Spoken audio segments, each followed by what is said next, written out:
Poisoning. Alcoholic poisoning यानी कि शराब जब जहर का काम करने लग जाए तो उसके क्या क्या दिक्कतें होती है वो हमने पढ़ ली है। आज हम उससे बचाव के तरीके यानी कि उसकी परेशानी से बचाव के तरीके और उसका इलाज जो है वो पढ़ेंगे।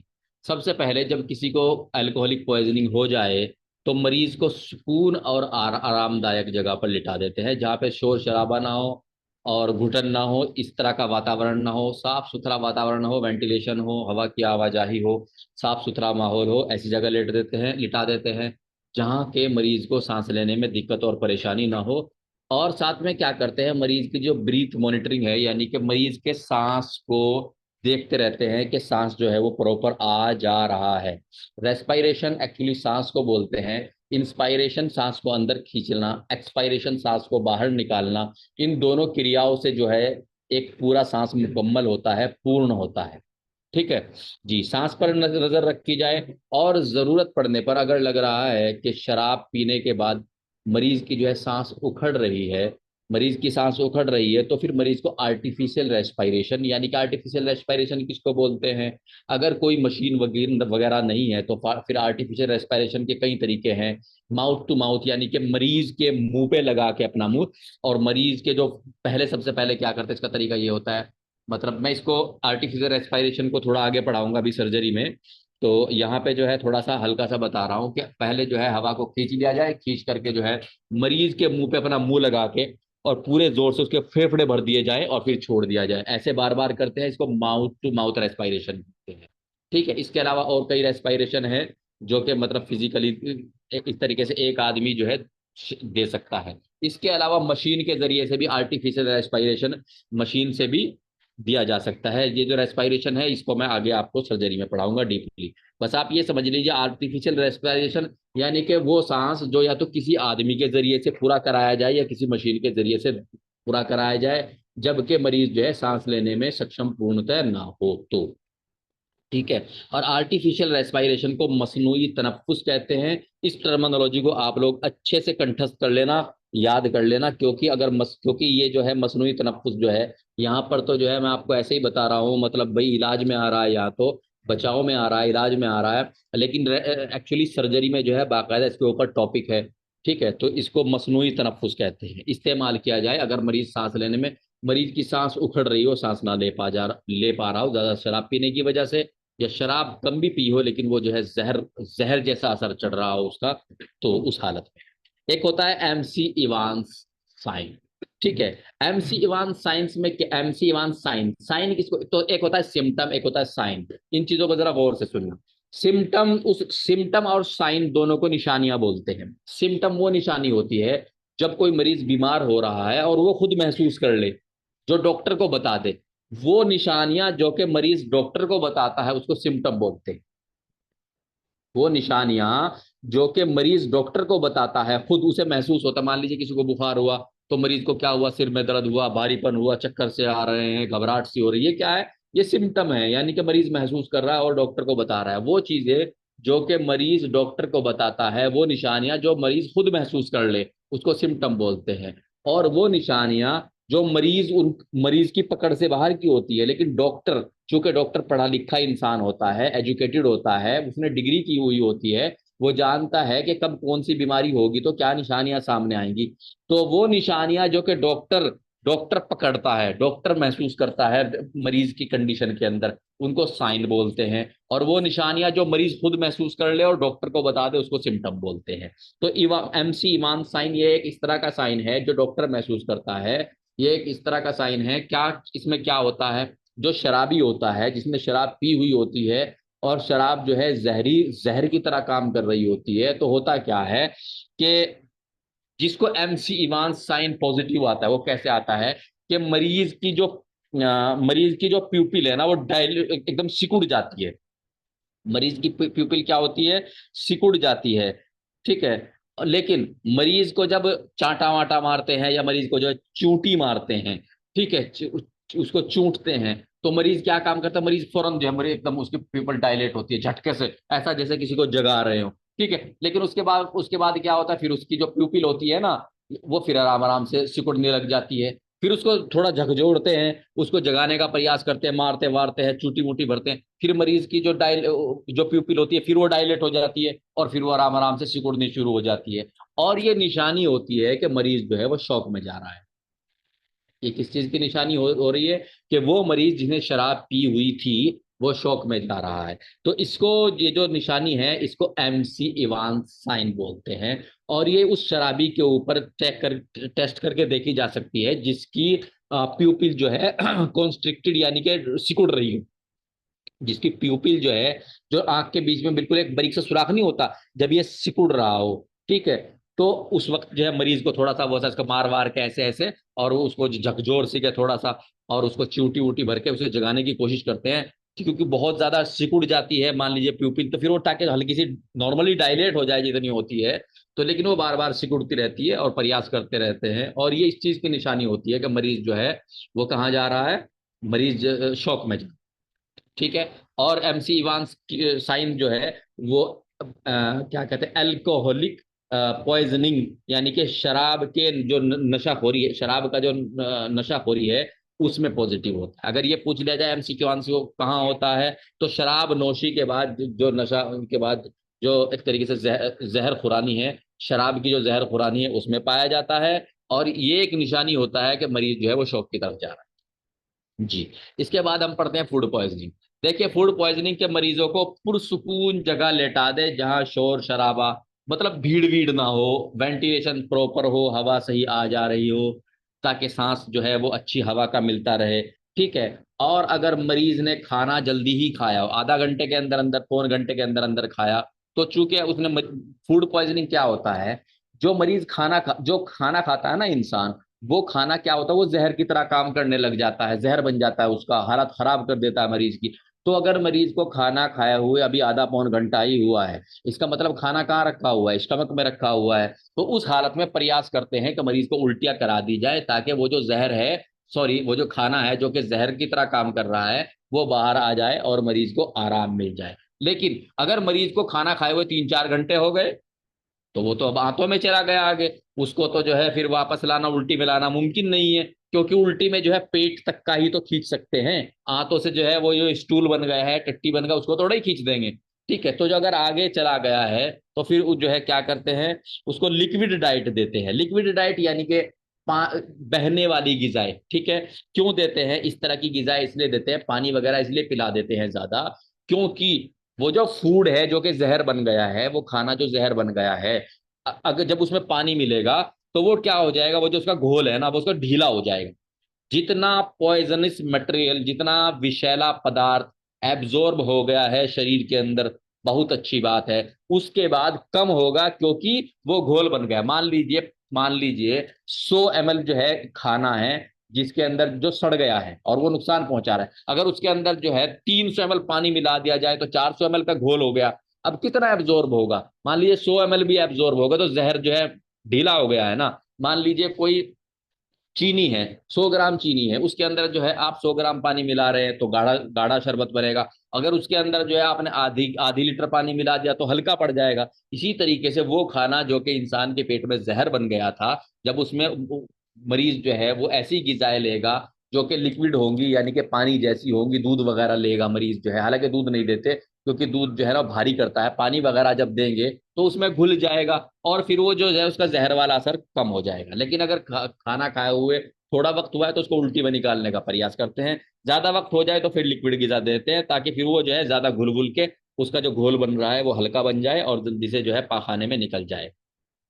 सिम्टोमेटिक ट्रीटमेंट दें, यानी कि जैसे जैसे मरीज, सिम्टोमेटिक बोलते हैं जैसे जैसे मरीज को दिक्कतें सामने आए उन दिक्कतों का इलाज करते चले जाएं, और अगर मरीज कंट्रोल ना हो तो फिर हॉस्पिटल में एडमिट करा दें, ठीक है जी। अब मैं आपको बताऊं, फूड पॉइजनिंग जो है, मैं आपको विस्तृत रूप से यानी कि एक तरीके से डिटेल में पढ़ा चुका हूं। पेज नंबर 546 पे जो मैंने आपको नोट्स दिए हुए हैं इससे पहले, पेज नंबर 546 पे फूड पॉइजनिंग मैं आपको पढ़ा चुका हूं।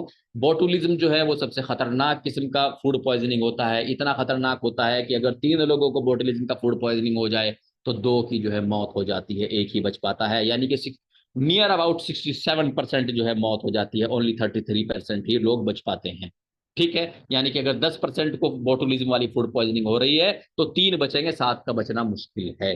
ठीक है जी, तो इसकी आप डिटेल में पढ़ेंगे पेज नंबर 546 पे, मेरे नोट्स जो आपके पास है उनमें जी। उसके बाद कार्बन मोनोऑक्साइड पॉइजनिंग, ये एक बहुत खतरनाक किस्म की गैस होती है। ठीक है, कंपनी वंपनी में ज्यादातर ये रिस्क जाती है। फैक्ट्रियों में एक्चुअली जो बड़े बड़े ड्रम होते हैं जहां पर ये इस्तेमाल की जाती है, कई बार वो ड्रम जो है लीक हो जाते हैं, यानी कि जैसे टायर, क्या कहते हैं, टायर की जो ट्यूब होती है ना वो लीक हो जाती है और वहां से हवा, इस तरह ही जो बड़े बड़े ड्रम, कई बार वो कैसे भी हल्के फुल्के लीक हो जाते हैं और वहां से कार्बन मोनोऑक्साइड जो है वातावरण में फैल जाती है। जब फैल जाती है तो मरीज बेहोश होकर गिरने लग जाते हैं। बहुत खतरनाक किस्म की जहर होती है कार्बन मोनोऑक्साइड। ठीक है, तो उसमें क्या करते हैं, सबसे पहले क्या करना है, जहां पे कार्बन मोनोऑक्साइड लीक हो रही हो वहां से मरीज को दूर ले जाएंगे, सबसे पहला काम। ठीक है, मरीज को कार्बन मोनोऑक्साइड के संपर्क में आने से दूर ले जाएंगे जहां पे वो कार्बन मोनोऑक्साइड का असर ना हो। फिर क्या करेंगे, मरीज को ऐसे माहौल में शिफ्ट करेंगे जहां पे खुला माहौल हो, हवा आ जा रही हो, यानी कि वेंटिलेशन साफ सुथरा हो। ठीक है, रेस्पायरेशन यानी कि सांस लेने में दिक्कत और परेशानी ना हो। ठीक है, जिस टाइम मरीज को सांस में घुटन रही हो तो सीपीआर देख, सीपीआर होता है, सीपीआर जो क्या होता है, जब मरीज जो है वो सांस उसको ना आ रहा हो या बीपी जो है लो जा रहा हो, यानी कि दिल या फेफड़े अपना काम ना कर रहे हो, तो दिल और फेफड़े कहाँ हैं, दिल और फेफड़े जो है वो थोरेसिक केज यानी कि पसलियों के पिंजरे में है। तो इसको 1 2 3 इस तरह का इसका एक पूरा प्रोसीजर है, वो मैं आपको समझाऊंगा, अगर सीपीआर भी पढ़ाऊंगा मैं आपको सर्जरी में, वो भी सर्जरी का टॉपिक है, वो भी पढ़ाऊंगा। तो ऐसे ऐसे करके दबाते हैं, ऐसे ऐसे एक हाथ रख के दूसरा हाथ रख के ऐसे ऐसे ऐसे दबाते हैं, सीपीआर करते हैं। तो अगर मरीज जो कार्बन मोनोऑक्साइड के संपर्क में आ गया है, उसका बीपी बहुत ज्यादा फॉल हो रहा है, डाउन जा रहा है, या उसको सांस नहीं आ रहा है, तो उसको सीपीआर देंगे, तब तक देंगे जब तक कि उसको हॉस्पिटल में शिफ्ट ना कर दें। ठीक है, क्योंकि अगर मान लीजिए हमने उस मरीज को जो है सही साफ सुथरी जगह किसी खुले कमरे में लिटाया, उसके बावजूद भी वो होश नहीं कर रहा है, बीपी लगातार फॉल जा रहा है, कम जा रहा है, ठीक है, ब्लड प्रेशर और सांस जो रेस्पिरेटरी रेट है, सांस लेने की जो दर है वो कम जा रही है, तो उस हालत में क्या करते हैं, फिर मरीज को सीपीआर देते हैं, 1 2 3, जल्दी से एम्बुलेंस में डालते हैं और साथ में ये जारी रखते हैं, कब तक, जब तक के मरीज को या तो खुद ही सांस अच्छे से ना आने लग जाए और ब्लड प्रेशर नॉर्मल ना हो जाए, या तब तक के एम्बुलेंस जो है वो हॉस्पिटल में ना पहुंच जाए। फिर हॉस्पिटल में पहुंच जाएगी तो फिर हॉस्पिटल में फिर बहुत सारी चीजें होती हैं। ठीक है, तो वहां पे फिर वो जो है दूसरे ट्रीटमेंट मिलने शुरू हो जाते हैं। तो अगर कंट्रोल आ जाए सीपीआर से मतलब तो ठीक है, नहीं तो सीपीआर देते रहे जब तक कि हॉस्पिटल में शिफ्ट ना हो जाए। इसके बाद क्या है, नारकोटिक मेडिसिन पॉइजनिंग।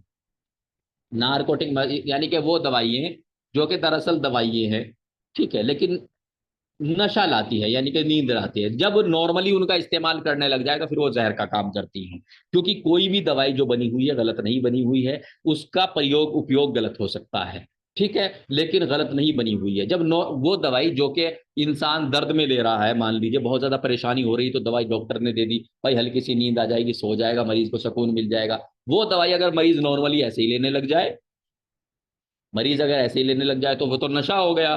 तो नारकोटिक यानी कि नशा, यानी कि नींद लाने वाली दवाई की जहर खुरानी। ठीक है, नशा आवर दवाइयों के बाद मरीज को, अगर मरीज को जो है मतलब थोड़ी देर हुई है तो उसको उल्टी करा दें, और अगर ज्यादा देर हो गई है तो फिर लिक्विड यानी कि चाय कॉफी वगैरह इस तरह की गिजा दें, ताकि वो जो गोलियां वगैरह जो भी उसने शीशी पी है या गोली खाई है या जो भी किया है नशे के तौर से, वो जो है पानी वगैरह चाय वगैरह कॉफी वगैरह जो ऊपर से पिया जा रहा है उसमें घुल जाए, अगर काफी देर हो गई फिर, और जो है ज्यादा टट्टी पेशाब में निकल जाए और मरीज को जो है कम से कम नुकसान हो। अगर सांस लेने में दिक्कत व परेशानी हो तो आर्टिफिशियल रेस्पिरेशन, यानी कि वही जो मैं आपको बता रहा था, या तो माउथ टू माउथ या कैसे भी, या फिर हॉस्पिटल में जो है हॉस्पिटल में जो मशीन के जरिए से आर्टिफिशियल रेस्पिरेशन दिया जाता है, ठीक है, वेंटिलेटर वगैरह जो होते हैं, फिर वो इस्तेमाल कराएं, अस्पताल में मरीज को भर्ती कर दे अगर मरीज को नॉर्मली कंडीशन से बाहर हो रहा है, खतरे में जा रहा है तो। ये सारी की सारी चीजें हैं। ठीक है जी। अब आगे हम पढ़ते हैं सांप का काटना, स्नेक बाइट। ठीक है, सांप बहुत टाइप के होते हैं। ठीक है, कुछ जहरीले होते हैं, कुछ जहरीले होते हैं और कुछ जहरीले नहीं होते। सांप की तकरीबन 2500 प्रजातियां पाई जाती हैं, 2500। इन 2500 प्रजातियों में केवल 250 प्रजाति यानी कि स्पीसीज ही जहरीली होती हैं, बाकी जहरीली नहीं होती। ठीक है जी।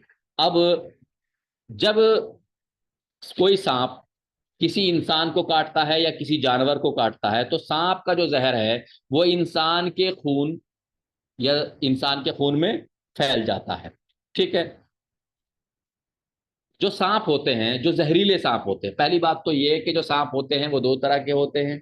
कुछ जहरीले होते हैं, कुछ जहरीले नहीं होते। जो जहरीले होते हैं वो 250 प्रजातियों के होते हैं, स्पीसीज, प्रजाति स्पीसीज को बोलते हैं। ठीक है। और जो जहरीले नहीं होते बाकी बोलते हैं। तो इन 250 में से भी, इन 250 में से भी जो सांप होते हैं वो तीन तरीके से नुकसान पहुंचाते हैं। यानी कि जहरीले सांप तीन तरीके के होते हैं। ठीक है। वो तीन प्रकार के होते हैं, यानी इंसान के शरीर के ऊपर जहर का असर तीन तरीकों से होता है। जब जहर पहुंचाने वाले सांप तीन तरीके के होते हैं, तो इनका मतलब ये हुआ कि इंसान के शरीर पे जो जहर का असर होता है, सांप के जहर का असर होता है, वो तीन तरीके से होता है। नंबर एक, न्यूरोटॉक्सिक। कुछ सांप ऐसे होते हैं जो न्यूरोटॉक्सिसिटी पैदा करते हैं। कैसे? आसाब यानी कि नर्व के ऊपर जहर का असर करने वाले सांप। आसाब किसी को बोलते हैं? नर्वस सिस्टम को बोलते हैं, नर्व को बोलते हैं, दिमाग को बोलते हैं। ये दिमाग का क्या काम है, जो नर्वस सिस्टम का क्या काम है? किसी चीज को महसूस करना, चखना, सुनना, सूंघना, महसूस करना। ठीक है। अच्छे बुरे की तमीज पैदा करना। ठीक है। जो हमने देखा है उसका पता लगे। मान लीजिए मेरे सामने जो है स्टूडेंट बैठे हुए हैं तो मैं समझ जाऊं बच्चे बैठे हुए हैं। ठीक है। आपके सामने मैं बैठा हुआ हूं और बाकी बच्चे बैठे हुए हैं, आप सबको पहचान लें। तो ये किसका काम है? ये सेंट्रल नर्वस सिस्टम का काम। लेकिन कुछ सांप ऐसे हैं कि ये सेंट्रल नर्वस सिस्टम को मफलूज, यानी कि एक तरीके से उसमें फालिज पड़ जाती है और वो काम करना बंद कर देता है, उसका काम बिगड़ जाता है। ठीक है। कुछ सांप ऐसे होते हैं। जो सांप ऐसे होते हैं जो कि इंसान के दिमागी हालत ही खराब कर दें, उनको न्यूरोटॉक्सिक बोलते हैं। न्यूरोटॉक्सिक यानी कि ये जो आसाब है, ये आसाब भी नर्व ही को बोलते हैं, यानी कि नर्वस सिस्टम को ही बोलते हैं। तो जो न्यूरोटॉक्सिक सांप होते हैं उनमें कौन सा होता है? नंबर एक, कोबरा। ठीक है। नंबर दो, कैरेट। और नंबर तीन, स्कॉर्पियन। ठीक है। ये सांप इंसान की सोचने समझने की शक्ति को खत्म कर देते हैं, खराब कर देते हैं, और दिमाग को मफलूज कर देता है इन सांप का जहर। ठीक है, पहली बात। दूसरी बात, दूसरी तरह के जो सांप होते हैं वो होते हैं हिमेटोटॉक्सिक। हिमेटो का मतलब होता है खून वाले, ऐसे यानी कि जो खून के अंदर जहर भर दें। ठीक है। इस तरह के जो है वेस्कुलोटॉक्सिक भी बोलते हैं। जो हिमेटोटॉक्सिक होते हैं उनको वेस्कुलोटॉक्सिक भी बोलते हैं, दोनों एक ही चीज है। तो वेस्कुलोटॉक्सिक कौन सा सांप है? वाइपर। वाइपर एक सांप है जो कि हिमेटोटॉक्सिक है। ये क्या करता है? ये जो इंसान के आरबीसी होते हैं, यानी कि रेड ब्लड सेल्स होते हैं, रेड ब्लड कार्पसल्स होते हैं, उनको ब्रेक डाउन कर देता है। यानी कि इंसान का जो खून होता है ना, इंसान का जो आरबीसी होते हैं, जो बैग ऑफ हीमोग्लोबिन है, उसको जल्दी जल्दी गिरो, और इंसान के अंदर खून की कमी पड़ने लगी, इंसान पीला होता चला जाता है। जैसे इंसान के अंदर खून की कमी पड़ती है, इंसान पीला होता। क्यों? क्योंकि ये आरबीसी, जो आरबीसी की लाइफ कितनी होती है? 120 दिन। Life of RBC is 120 days. ठीक है, हमने पढ़ के आ चुके हैं। लेकिन ये क्या करता है? ये सांप, वाइपर सांप का जो जहर है, बहुत तेजी के साथ आरबीसी को ब्रेक डाउन करता है, तोड़ता है, और हीमोग्लोबिन जो है वो अब बाहर निकल निकल के भागता है, और पूरा मामला अस्त व्यस्त हो जाता है। और जब आरबीसी टूटने लग जाते हैं, हीमोग्लोबिन जो इधर उधर, तो जब हीमोग्लोबिन जो है खराब होने लगता है, हीमोग्लोबिन जो खराब होने लगता है, तो जब ऑक्सीजन लेते हैं, ऑक्सीजन किससे बाउंडेशन बनाता है? ऑक्सीजन हीमोग्लोबिन से ही बनाता है ना। और हीमोग्लोबिन जो है वो अस्त व्यस्त हो जाता है। तो इंसान के शरीर को जो है ऑक्सीजन नहीं मिलती, और इंसान का शरीर जो है पीला पड़ जाता है और नीला पड़ने लग जाता है। पीला पड़ता है क्यों? आरबीसी टूटते हैं, यानी कि वो बैग जिनके अंदर हीमोग्लोबिन भरा हुआ है वो टूटने लग जाता है, इसलिए पीला पड़ जाता है। और नीला किस लिए पड़ता है? नीला इसलिए पड़ जाता है क्योंकि वो ऑक्सीजन जो कि इंसान के जिस्म में पहुंच रही, वो ऑक्सीजन पहुंचनी बंद हो जाती है, नहीं पहुंचती। ठीक है जी। अब तीसरी तरह के सांप कौन से थे? माइटोटॉक्सिक। इनका काम क्या होता है? जब ये काटते हैं तो इनका जो जहर है वो क्या काम करता है? इनका जहर जो है हाथ पैरों को मरोड़ देता है। मांसपेशियां, ये जो मांस है ना इंसान के शरीर का, जो कि हरकत कराता है इंसान को, बहुत सारे काम है लेकिन एक फिलहाल आप याद रखिए, हरकत कराता है। ये जो मांसपेशियां हैं, ये मांसपेशियां ऐंठे मरोड़े देने लग जाती है, यानी कि जैसे दौरे का मरीज ऐंठता है ना, ऐसे ऐंठने लग जाती। ठीक है जी। माइटोटॉक्सिक कौन से सांप होते हैं? माइटोटॉक्सिक ये जो पानी में रहने वाले, समंदर में रहने वाले जो सांप होते हैं, ये माइटोटॉक्सिक होते हैं जी। एक सांप के जहर को वीनम कहते हैं। क्या कहते हैं? वीनम कहते हैं। और सांप के जहर को वीनम कहते हैं। और जब सांप काट लेता है तो एंटी वीनम एंटी एंटी कहते हैं उल्टे को, वीनम कहते हैं जहर को। एंटी वीनम यानी कि जहर के उतार का इंजेक्शन लगता है, और वो इंजेक्शन जहर से ही बनता है। ठीक है, वो जो इंजेक्शन है वो जहर से ही बनता है। एंटी वीनम लगता है जब सांप काट लेता है, जहर ही जहर को मारता है। ठीक है जी। सांप के जहर को वीनम कहते हैं, और सांप के जहर को उतारने के लिए जो वो लगता है, जिस तरह का सांप काटता है उसी तरह का एंटी वीनम लगता है। अगर न्यूरोटॉक्सिक ने काटा है तो न्यूरोटॉक्सिक लगेगा, हिमेटोटॉक्सिक है तो हिमेटोटॉक्सिक, और अगर मान लीजिए क्या कहते हैं, माइटोटॉक्सिक यानी कि जो मसल पेशियों वाला है वो लगता है, तो फिर इसी तरह का एंटी वीनम लगेगा। ठीक है, वही उसमें काम करेगा। एक एक सवाल कई बार ये पूछ लेते हैं कि अगर किसी को कोबरा काट ले तो मौत किस वजह से होती है? सांस घुटने की वजह से मौत होती है। हालांकि न्यूरोटॉक्सिक है, लेकिन सांस घुटने की वजह से मौत होती है। पिटोसिस, पिटोसिस एक बीमारी है। उसमें क्या होता है, आपने देखा होगा जो चाइनीज है ना, चाइनीज लोग हैं उनकी आंखें जो है ऐसी ऐसी रहती है, डली डली सी रहती है। ये जो ऊपर वाली पलक है ना, नीचे रहती है ना, ऐसे ऐसे ऐसे ऐसे, ऐसे। तो ये चाइनीज लोग होते हैं। ठीक है। तो पिटोसिस, पिटोसिस एक बीमारी है वैसे तो, लेकिन एक आंखों की बीमारी है। ठीक है, और कई बार ये कमजोरी में हो जाता है, उसकी बहुत सारी वजह है। लेकिन फिलहाल आप ये याद रखिए कि सांप के कांटे का जो मरीज होता है वो भी पिटोसिस की तरह ऐसा हो जाता है, जैसे जैसे किसी ने शराब पी रखी हो, नशा कर रखा हो कुछ। नशे वाला जो जो नशा कर लेता है उसकी भी आंखें ऊपर की तो तो जो जो इस तरह का मतलब है, तो उसमें क्या होता है पिटोसिस में, कि जो ऊपर वाली परत है वो नीचे की तरफ ढलक सी जाती है। ये भी सांप काटने की वजह से होता है। और सांप जिसको काट लेता है उसको बार बार नींद आती है, इसलिए उसको जगाया जाता है ताकि वो सो ना जाए, क्योंकि इसमें सोना सही नहीं होता। अब महसूस होना, असरात कैसे होते हैं, यानी कि जब कोई इसको सांप काट लेता है कैसे असरात का पता लगेगा? या तो कोई सांप को देख ले काटते हुए तो पहली बात, भाई सांप ने भरा मुंह, तो उसमें तो फिर देखने की कोई बात ही नहीं। दूसरी बात क्या, वो मान लीजिए कोई एक आदमी सो रहा था, उसको सांप ने जो है डंक मार के सांप इधर उधर हो गया, तो फिर क्या ऐसे पता लगेगा? डंक लगने का पता जो है स्टिंगिंग, एक शब्द यूज हुआ है स्टिंगिंग इंग्लिश में, जिसका माने क्या होता है, एक तरीके से डंक लगेगा पता है, सूजन, खुजली, दर्द, सीवियर पेन, बहुत ज्यादा दर्द होता है उस जगह जहां सांप काट लेता है। घबराहट बहुत ज्यादा होती है, सलाइवेशन यानी कि राल टपकने लग जाती है। ठीक है, पल्स का कम होना यानी कि ब्लड प्रेशर कम होने लग जाता है। कोमा, कोमा यानी कि मरीज जो है एक तरीके से बिल्कुल अचेत हो जाता है, बेहोश हो जाता है, उसके बाद मौत हो सकती है अगर ट्रीटमेंट ना मिले तो। ठीक है जी।